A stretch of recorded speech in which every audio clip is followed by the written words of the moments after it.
This is the 217 Recovery Podcast with Corey Winfield. Stuff went numb that shouldn't go numb, you know what I'm saying? I was like, what is going on? No, I don't. No, you don't. And co-host Marnie Winfield. It was kind of an awkward thing. He's like, would you guys want to come along? Can you get away to come to the island? I'm like, yeah, we just got back from there. It is the 3rd of September, 2022. My name is Corey Winfield. My name's Marnie Winfield. Welcome to the 217 Recovery Podcast. And it feels like we haven't done a podcast in forever because we kind of haven't. It was a nice little break. Yeah, the last podcast that I did was really on Wednesday, but then I aired it Thursday, or we published it Thursday morning, and that was with Adam. Mm-hmm. We were talking about Porchapalooza, which is a recovery event happening here in Traverse City. Should be pretty exciting. Looking forward to it. It'll be fun. Still waiting to get an invite. I haven't been invited. Oh, really? Mm-hmm. You'll get an invite. Okay. They're still putting it all together. Yeah, I'm sure I will. But I just was like, I'll wait. And then I want to put together like a video for them. Yeah, like a definitely. Like goofy one. Like funny. You mean for like advertisement piece? Yeah, just to create a buzz. You should do it. You know, not like a buzz like drugs, but like, you know. Right. Get the people talking. Yeah. Like, man, I want to go to that. Adam and I talked about that on the last podcast, and I don't know if clearly you haven't listened to that episode. No, I haven't. I've been neck deep in college work. Well, you don't. You're good. You don't have to. No, I will. No. Why did you? Is it? Oh, I'm gonna have to listen to it now for sure. It was really good. You were just really letting loose Corey style. Very professional. Like just recovery talk 24/7. Oh no. Or 24 for 30 minutes or 60 by whatever it's called. Thanks for preparing me. Yeah. It was good though. But tonight though on the podcast we're going to do intimacy talk. Okay. We have a box, and I think you got that for me for Christmas or Valentine's Day or some kind of... I got it for you for our anniversary. Our anniversary. Yeah, it's an intimacy box, and it has like, it's a game. Yeah. And you pull it out and you ask questions, and I figured intimacy Saturday nights. Okay. With Corey and Marnie. It's been sitting on your desk for a year now. Yeah. Well, almost a whole year. And today is the day. Wow. That's how things happen in life, you know? So I think there's like 200 and something cards in there. Well, I plan on doing this podcast for the rest of my life, so... Forget to every single one of them? Yeah. All right. Yeah, we will. Eventually. But how's your recovery going? You got your 3 years now, and then we did that episode the other day, and it's kind of crazy how my 3-year mark has unfolded with this weird time in my life where I've realized how transparent I am about myself and where I'm at with my sobriety, with like the world. First off, because my 3-year mark, you know, happened to fall on the first day of one of my classes. I shared about that. Mm-hmm. How I shared with, you know, my classmates about where I was at with everything. And it was just like, whew, you know, and it felt good. It felt good. I mean, you still have that kind of in the back of your head, like reservations about like, are people going to look at me differently that I'm, you know, opening up my mouth about all this. But at the same time, it's like, this is who I am, you know, and it makes me stronger because of it.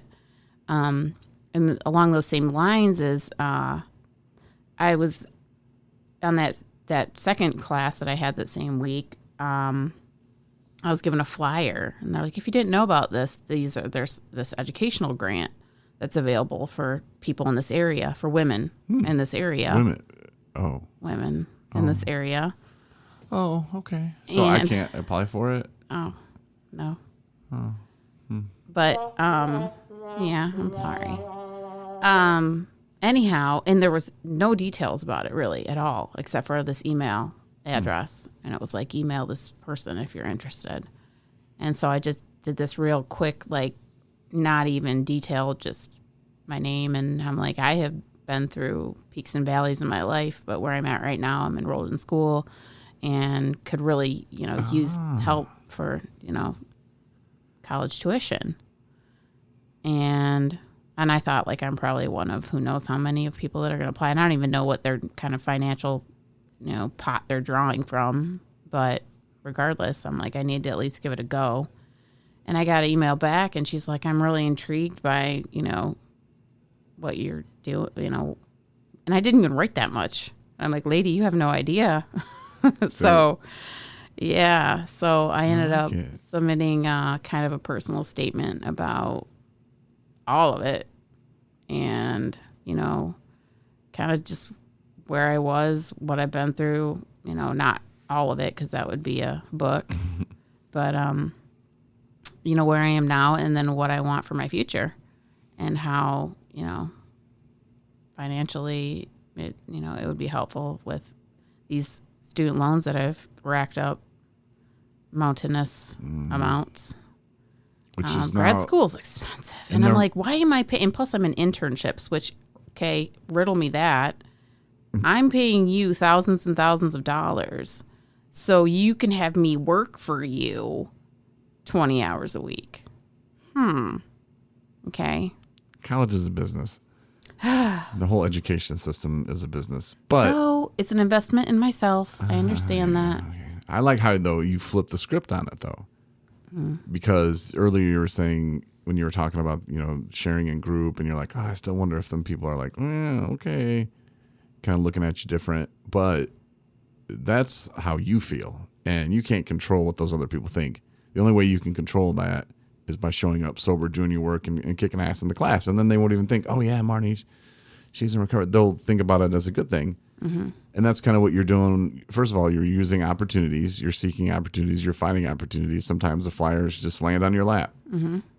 Sometimes that happens. Sometimes you got to search them out. And sometimes you search for them and don't find them. But those are opportunities. Those are resources that you're looking into. So that's pretty awesome that you did that. And then to flip the script on it and, say, look, this is what I've been through. And not that you're like walking around saying, hey, I'm holding up a pity flag, have pity on me, but you're saying, look, this is what I have been through, and this is where I'm at now in my life, and here's where I want to go. You're not like just focused on, oh, this is what I used to do, and oh, I was so hard and life sucked and I was such a drunk and bad person, but look at me now. Yeah. You're just saying, yeah, I had some problems, but I overcame it, and yeah, here's where I'm going. Yeah. And I don't know, it was probably a little bit more than they had expected me to send along, but I think it's important that you share that, though. Yeah. And I'm like, it's a good read too.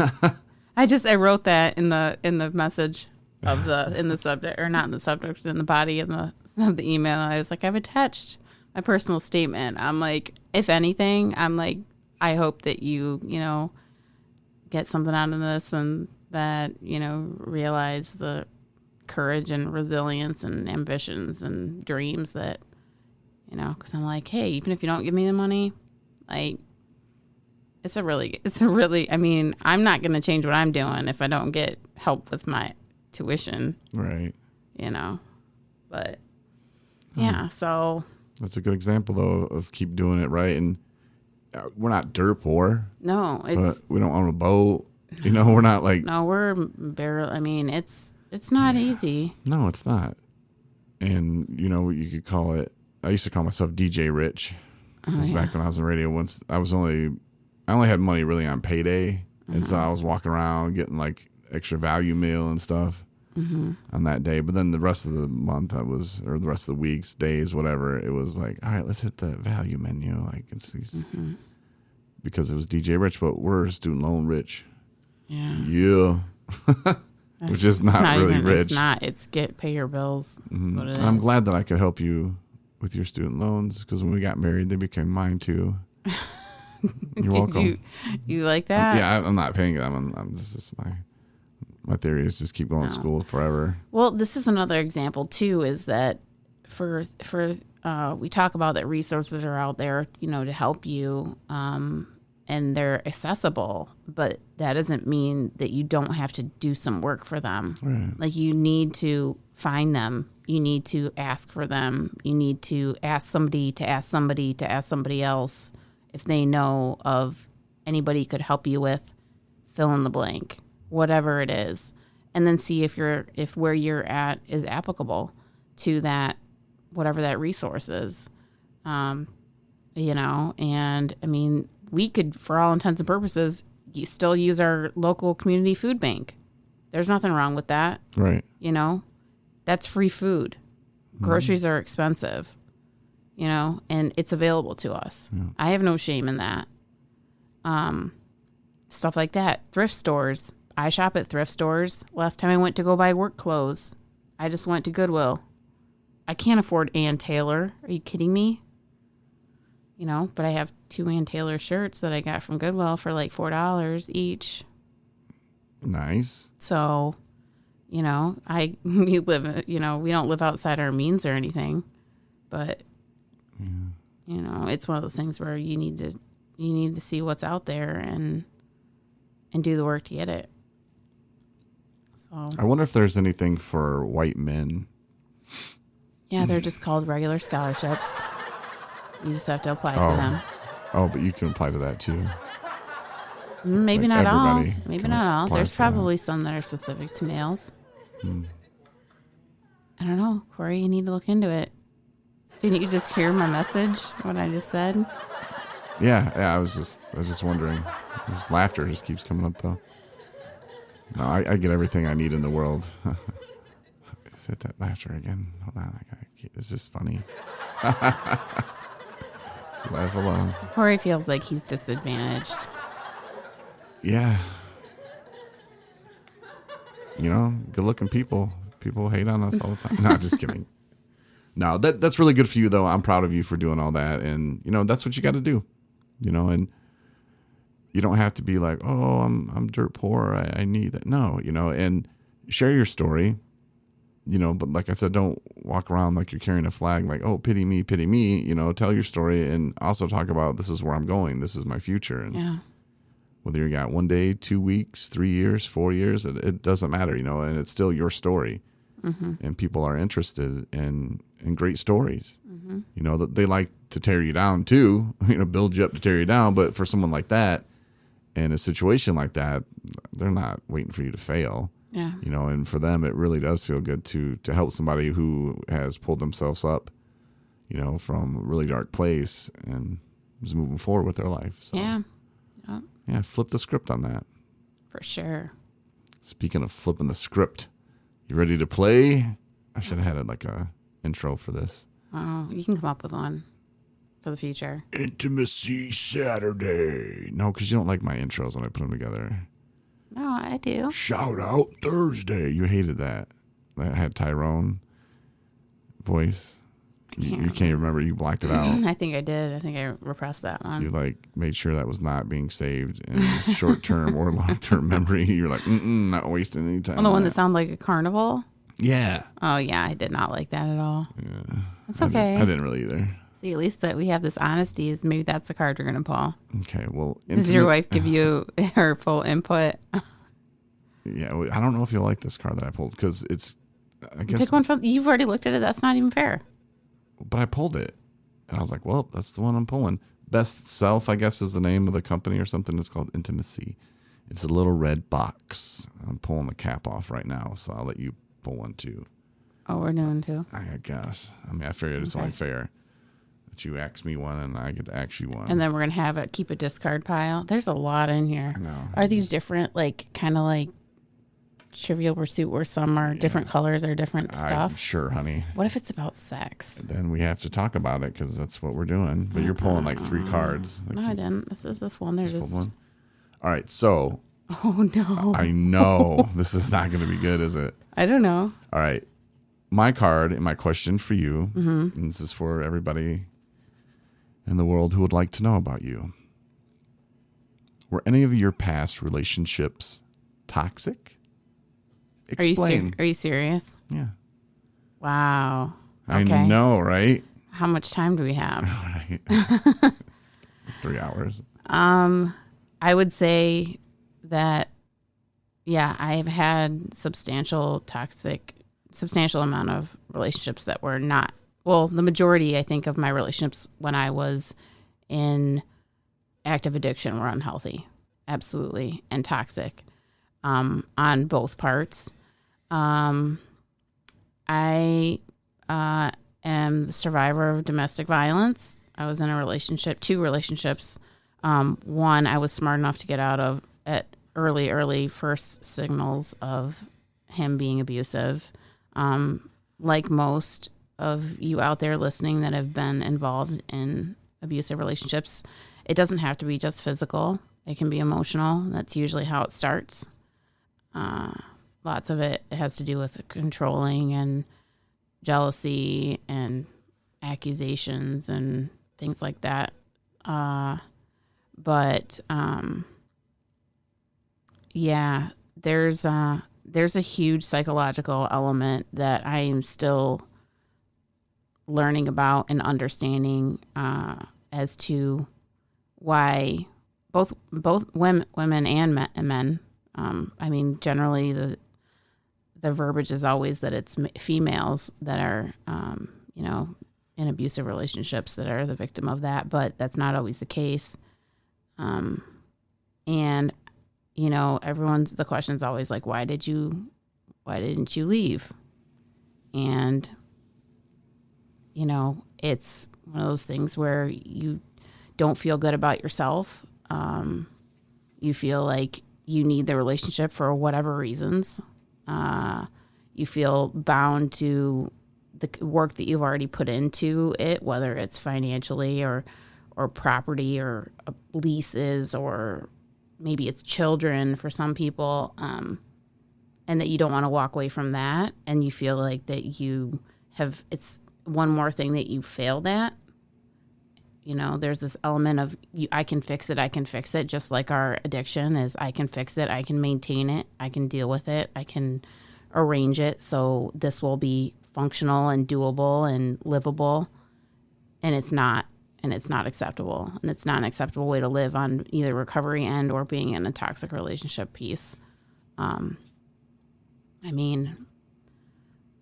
been in a lot of therapy about it, and I still have yet. That's one of my piles of stuff underneath my rug that I went through a lot of hospitalizations, police involvement, PPOs. It's not a fun conversation to have, but these are all things that I've shared with you about, because it's things I've been through. And of course, there's this element of like thinking that, you choose bad partners, right? Like it's your fault because you just choose assholes that treat you like crap, and that you're not smart enough and strong enough to actually call it quits back when it should have happened. And you get judged and all that. And so it's complicated, but it shouldn't be. And for those of you listening who are in any sort of abusive relationship, whether it's emotional or physical, you don't deserve that. You don't deserve it, and you need to. There are people out there who will love you unconditionally and not treat you poorly like that. And I've managed to find the love of my life who is the farthest thing from anything like that. So I'm grateful for that. And so the answer to that is yes. It's funny that this is a game. But, I know, right? Yeah. So how about you? Well, I'm thankful that my mama raised me right, I guess you could say, or I was raised in the right situations. You said that people say, why didn't she leave, or why didn't he leave? Why didn't they get out of that situation? And we watched a video on that, and the lady said, as a society, we got to stop thinking like that. We got to start thinking, well, why is the abuse still going on? Not why didn't they leave? Why is the abuse still going on? And it blows my mind that it happens as much as it does today, because it's something that I've never practiced. Really, I've never done that. So like I'm walking around in the world, like if you told me like little people didn't exist, I'd be like, what? If I'd never seen one, I'm like, what? Okay, of course they don't. Or if you told me they did exist, I wouldn't believe you. And then I'd see one, I'm like, oh my gosh, they do. It's I'm a really bad example giver guy, but you know what I'm saying? Like, I don't see it every day, and so it doesn't affect me, but it happens like crazy, like, all the time. And it's like, how is this still happening? And you can break that down to a lot of different things. Like I said, the upbringing, what kind of problems this person has. And it kind of, I would assume, goes hand in hand with addiction, with how a person thinks. It's your fault. Mm-hmm. You made me do that. And I'm sure that gets said a lot. Yeah. Well, you made me do this. Oh, it's your fault, because they don't want to take responsibility and accept that. Oh, no, they screwed that up. And is it that big of a deal? I don't know. But there's a lot of different personality traits that go into it. Narcissistic, people, like, they don't like to take accountability for their mistakes. It's always someone else's fault. So anyway, it runs deep. But I like what you said, though, is not that people don't deserve it, but people deserve better. Mm-hmm. They do deserve better. And there are people out there that will treat you better. And that's part of healing, too. And if you're in recovery, if you want to do like what I did, I just said, I am not going to settle anymore. I'm looking for that person that's going to treat me the way that I want to be treated. And I'm going to treat them the same way. Mm-hmm. And it worked out. So if it worked out for me, it worked out for you, Marnie. Mm-hmm. It can work out for other people as well. Just don't settle. If it takes you longer to meet somebody, then it takes you longer to meet somebody. Mm-hmm. But yeah. So, are you ready for my card? All right, I'll let you start this one. You laughed. I know, because it's just, I can talk. None of these cards are going to scare me. Ooh. Just saying. Maybe, I guess I haven't read any of them, but okay. So, Corey, what aspects do you miss about being single? It's a stall tactic. Just hit the laughter button. What aspects do I miss about being single? I don't know. I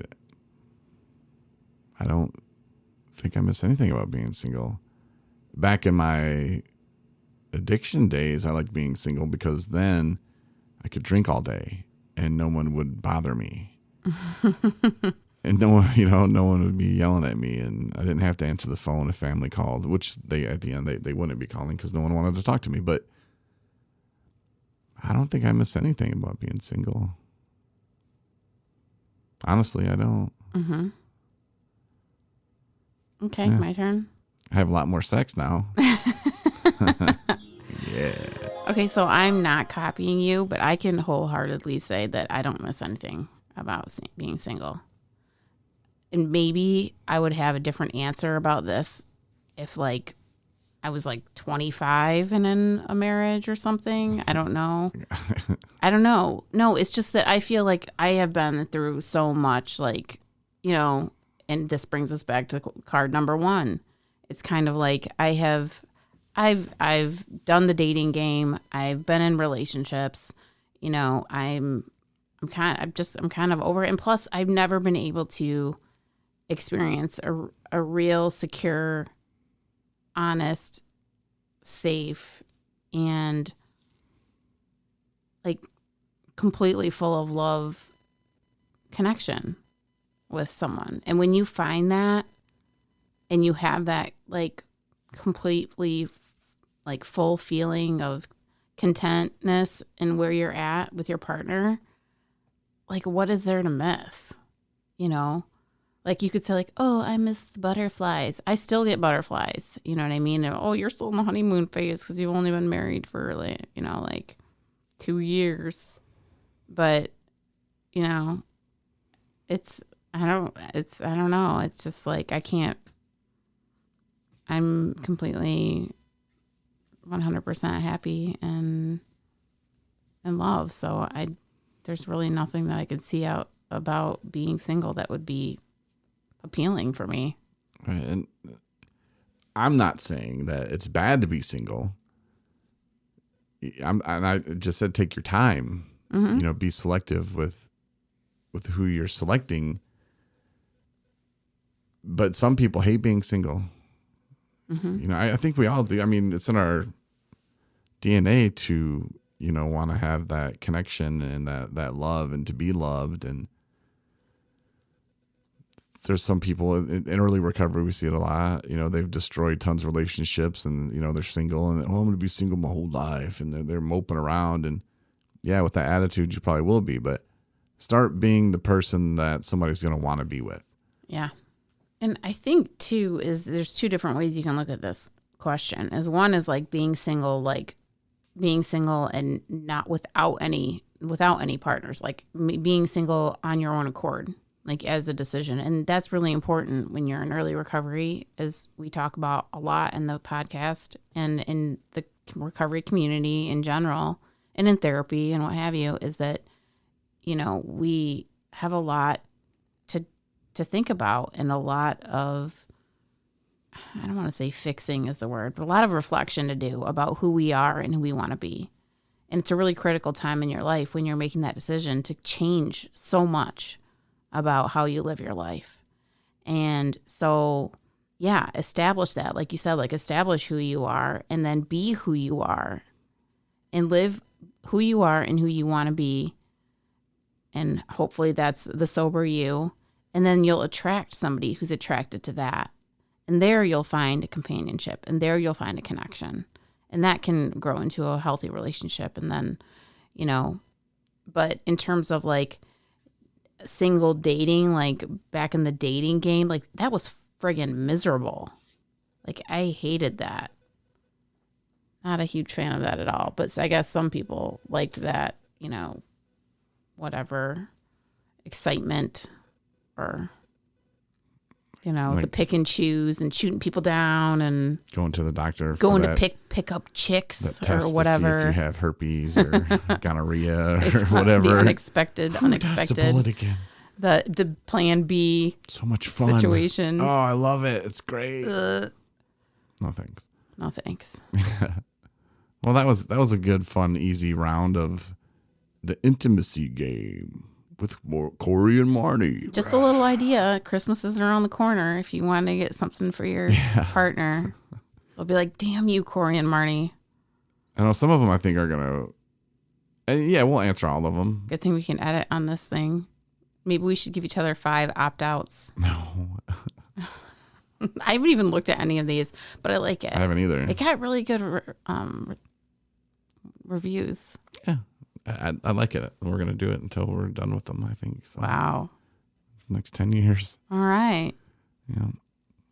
Hopefully you enjoyed it. So people have date night. We play card games reviewing our relationships that could potentially be fight starters. What do you like about your ex over your current? Wait, what? Oh, no. I don't know if it's in there. I'm not saying. That's the only card I read was the one that I read you, and I picked it earlier. So okay. I like it being spontaneous on the fly.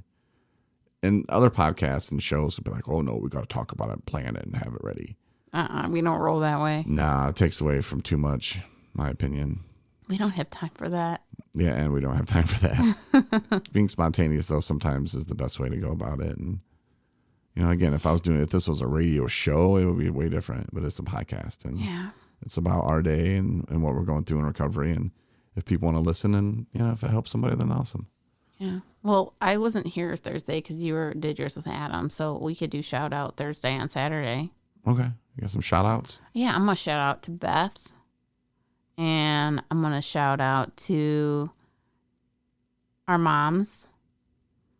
Okay. And I'm going to shout out to Woody, my stepdad, who we'll be seeing on Monday.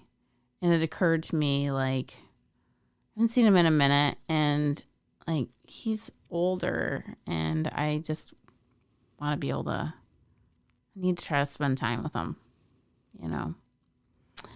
He doesn't listen, but he's a super sweet man. Obviously, he doesn't listen. And I'm going to shout out to Christina. If she listened, she got a big prop over this past week. She got maybe she would listen to this if I told her I talked to her about her. Top 40 under 40. And it was professionals and their accomplishments. And it was I feel bad. I don't know who who made the list, but it was something from people, business professionals in Grand Traverse. Okay. Yeah. So Good job, Christina. yeah. So that's who's my shout outs are for. Okay. Shout out Tom Brady, Gordon Keith, who's our celebrity of the week, our sober celebrity of the week. He's a radio personality out of Dallas. He does not listen either, but he's funny, and I've looked up to him for quite a while, and I used to work right next to him. My studio was right next to his, but I was too good to even talk to any of those guys. Yeah, right. And my mind was, those AM guys, no thanks. Yeah. Yeah. I was quite the a-hole. I guess. Some would say I still am. And I'm going to shout out to Tyrone and to Blarney Castle. And that's it. I have like all these people every time, and then I totally forget who listens. Mark, maybe. Curtis, I don't know if he still listens, but. And Barb. Yeah, Barb. Yeah, she listens. And Rob, her husband. Mm-hmm. It was funny. He's like, yeah, some of the episodes are good. Some of them I'm laughing so much, and other times Some of them I can't make so it through 5 minutes. And he didn't say, I don't think that, but he wasn't that harsh with it. It's okay, Rob. I get it. But cool. Well, thanks for listening. That'll wrap it up. Our episode tonight. We'll be back, I think, on Tuesday, because we had talked about this changing the schedule, but then we're going to kind of keep it the same because we don't want to mess everything up. So I think we're going to record Monday evening and then publish it like early Tuesday. So normally we do Tuesday night podcast, but it'll be available Tuesday morning. Right. So still Tuesdays, Thursdays, and Saturdays will be published. Yep. So that way we're not changing too much stuff up for people who are like used to it coming on those days. Yeah. Sounds good. Get the app, 217 Recovery. It's free, and listen however you're listening, but share it with your friends too. And then Amazon Smile. We're up to $20. I think like every quarter or whatever they kick back, but they give a penny for every $2 spent. So $20. You add us in the Amazon. I think it's Amazon.smile. Amazon. Just look for it. Yeah. And add us as your donation. And every time you buy something off Amazon, it kicks a little bit back to us. So you're just doing normal Amazon buying anyway. Mm-hmm. It helps us out.